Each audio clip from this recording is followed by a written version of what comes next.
এত কষ্ট করে এই পাট জম্মা জুম্ম, এই পাটের কোনো দামই না, পাটই দেবো না। চলছে এই পাট হচ্ছিল কঠিন কষ্ট করে রসিকার বুঝতে আমরা টাটকা রোদ্রের ভিতর কাটেছি। সেই পাট এ দুনিয়ার ধান্দাবাজি করিয়ে অন্য কোনো লোক দিলে এই পাট ধোয়া আছে, ভালো পাট ধোয়া আছে, আবার আমার ডাহি নিয়ে আসি এই কুমা পাট ধোয়াছে কি ধোয়া যায়? এই লোকটাই সুবিধে না যা করে যে। এই পাট কাটার বেঁধে চরম কষ্ট হয়েছিল, পানি নাই, গরম। এই যে পাটটা দুধছে, এই পাটটা শূন্যের পর রাখ দোয়া,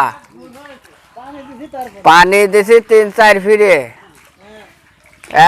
1000-1200টা পানি লাগেছে। একটা হাতা যখন ধরছে 3টা 4টা হাতা, কাটা 2টা।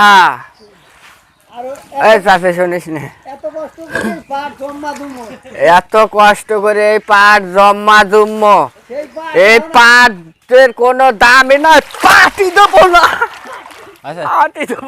এই যে কান ধরে করছি, আর জীবনে পাটও বনবো না, বীজও লাগাবো না। দেহি শালার কৃষক তো এমনি মরে, দেহি শালারা কি খেয়া বাঁচে। আমরা তো এমনি কৃষক, এমনি তো মরে যাই, কষ্ট করে মরি, মরবো কে? শালারা মরুক, না খায় মরবো, তা কষ্ট করে মরবো না। শালারা দেহি ওরা কি খায়।